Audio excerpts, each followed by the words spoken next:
കൃതിയിലെ വാടാമലരാണ് ദൈവദശകം. ഈ കൃതിയിൽ 10 ശ്ലോകങ്ങളാണുള്ളത്. ദൈവോപനിഷത്ത് എന്ന കീർത്തി ആർജിച്ച ദൈവദശകം ഒരു സർവമത പ്രാർത്ഥനയാണ്. ദൈവദശകം 100-ൽ പരം ഭാഷകളിൽ ഇന്ന് ലഭ്യമാണ്. 40 ഇന്ത്യൻ ഭാഷകളിലും 64 വിദേശ ഭാഷകളിലേക്കും മൊഴിമാറ്റം ചെയ്യപ്പെട്ടു കഴിഞ്ഞു.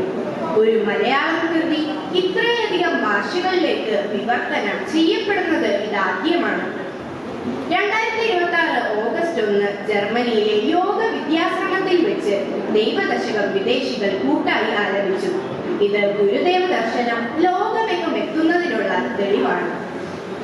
ദൈവമേ കാത്തുകൊള്ളുന്നു, കൈവിടാതിങ്ങു ഞങ്ങളെ, നാവികൻ നീ പ്രവർത്തിക്കോരാവിവൻ തോഴി നിൻ പദം. ദൈവമേ കാത്തുകൊള്ളുക അങ്ങ്, കൈവിടാതെ ഇന്ന് ഞങ്ങളെ. ഇവിടെ ശ്രദ്ധേയമായ ഒരു സന്ദേശമാണ് ശ്രീ നാരായണ ഗുരുദേവൻ നമുക്ക് നൽകുന്നത്. ദൈവം നമ്മുടെ കൈ പിടിക്കണം. അതായത് നമ്മൾ ദൈവത്തിന്റെ കൈ പിടിക്കുകയല്ല ചെയ്യേണ്ടത്, മറിച്ച് ഈശ്വരൻ നമ്മുടെ കൈ പിടിക്കാവുന്ന ഒരു അവസ്ഥയാണ് ഇവിടെ സൂചിപ്പിക്കുന്നത്. ഈശ്വരനാണ് നമ്മുടെ കൈ പിടിച്ചിരിക്കുന്നതെങ്കിൽ ഏത് പ്രതിസന്ധിയിലും നമ്മളെ കാത്തു രക്ഷിക്കുക തന്നെ ചെയ്യും. ഈശ്വരൻ നമ്മുടെ കൈ പിടിക്കണമെങ്കിൽ നമ്മുടെ കൈ ശുദ്ധമായിരിക്കണം. ഇവിടെ ചെറിയൊരു വാക്കിലൂടെ എത്രയോ വലിയ സന്ദേശമാണ് ഗുരുദേവൻ നമുക്ക് നൽകുന്നത്. ഈ ലോകത്ത് ജന്മമെടുത്താൽ എല്ലാവരും സംസാര സാഗരത്തിലാണ്. ഈ സാഗരം മുറിച്ചു കടക്കാൻ നല്ലൊരു തോണി തന്നെ വേണം. ചെറിയ തോണിയല്ല, ഒരു വലിയ ആവിക്കപ്പൽ തന്നെ വേണം. ഈ മഹാസാഗരം മുറിച്ചു കടക്കാൻ ഒരു കപ്പൽ മാത്രം കിട്ടിയിട്ട് കാര്യമില്ല. ആ കപ്പൽ സുരക്ഷിതമായി മറുകരയിൽ എത്തിക്കണമെങ്കിൽ ആ കപ്പലിനെ കൃത്യമായി നയിക്കാൻ ഒരു നാവികൻ വേണം. ഇവിടെ ആ നാവികനും സർവശക്തനായ ദൈവം തന്നെയാണ്. ഒന്നൊന്നായി എണ്ണി എണ്ണി തൊട്ടെണ്ണം പൊരുളൊടുങ്ങിയാൽ നിന്നിടും ദൃക്ക് പോലുള്ള നിന്നില സ്പന്ദമാകണം. ഓരോന്നായി എണ്ണി എണ്ണി ഈ പുരാണോ ഞാൻ തേടുന്ന സത്യം എന്ന ചോദ്യത്തിനപ്പുറത്തേക്ക് കടന്നിട്ട് ഇതെല്ലാം ഞാൻ തന്നെയാണ് എന്ന തിരിച്ചറിവിലെത്തി ഞാൻ എന്ന വ്യക്തിബോധം ഇല്ലാതാവണം. ഞാൻ നീ തന്നെയായി തീരണം. അന്നവസ്ത്രാദി മുട്ടാതെ തന്നു രക്ഷിച്ചു ഞങ്ങളെ, ധന്യരാക്കുന്ന നീയൊന്നു തന്നെ ഞങ്ങൾക്കു തമ്പുരാൻ. ഈ ലോകത്ത് നമ്മുടെ ചെറിയ ചെറിയ കാര്യങ്ങൾ പോലും ഒരു ബുദ്ധിമുട്ട് പോലും ഇല്ലാതെ നടത്തി തരുന്നത് ഭഗവാനാണ്. അതിനുവേണ്ടി പ്രാർത്ഥിക്കുകയാണ് 3ാമത്തെ ശ്ലോകം. ഈ ലോകത്ത് ജന്മമെടുത്ത ഏതൊരു ജീവനും ആവശ്യമായ പ്രാണവായു, ജലം, വസ്ത്രം, പാർപ്പിടം, അന്നം എന്നിവ നൽകി ഈ ജന്മം ധന്യമാക്കുന്നത് ഭഗവാൻ ഒന്ന് മാത്രമാണെന്ന് പഠിപ്പിക്കുകയാണ് ഗുരുദേവൻ. ആഴിയും തിരയും കാറ്റും ആഴവും പോലെ ഞങ്ങളും, മായയും നിൻ മഹിമയും നീയുമെന്നുള്ളിലാകണം.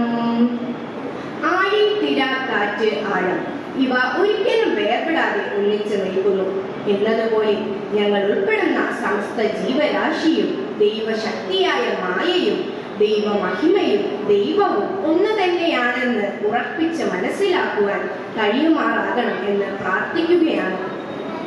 നീയല്ലോ സൃഷ്ടിയും സൃഷ്ടാവായതും സൃഷ്ടിജാലവും, നീയല്ലോ ദൈവമേ സൃഷ്ടിക്കുള്ള സാമഗ്രിയായതും.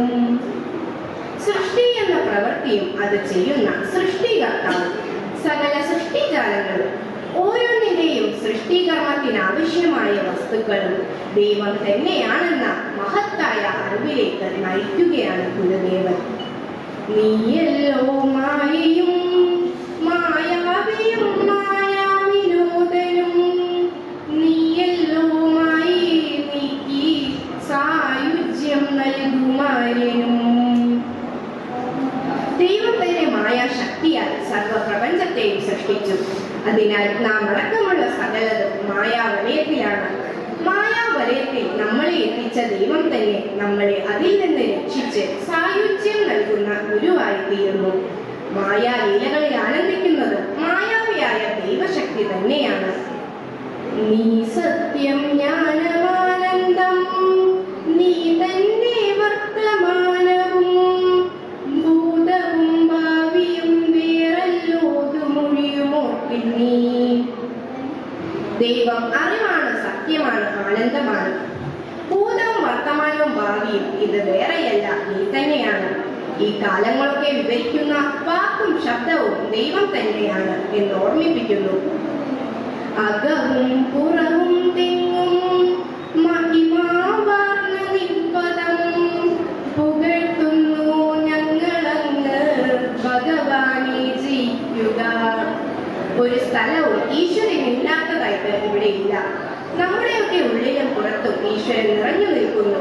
അകത്തും പുറത്തും ഒരുപോലെ നിറഞ്ഞു പ്രകാശിക്കുന്ന ചൈതന്യമാണ് ദൈവം. ആ ദൈവ മഹിമയെ ഞങ്ങൾ സ്തുതിക്കുന്നു. ജയിക്കുക മഹാദേവ ദീനാവനപരായണ, ജയിക്കുക ചിദാനന്ദ ദയാസിന്ധു ജയിക്കുക. ഈ ലോകത്ത് കഷ്ടപ്പെടുന്നവരെ സംരക്ഷിക്കുന്നത് തന്റെ ജീവിത വ്രതമായിട്ടെടുത്ത അല്ലയോ മഹാദേവ ദയാസാഗരമേ വിജയിച്ചാലും ദൈവമഹിമ സർവാനുഗ്രഹങ്ങളും ചൊരിഞ്ഞ് പ്രകാശിക്കണമേ എന്ന് പ്രാർത്ഥിക്കുകയാണ്.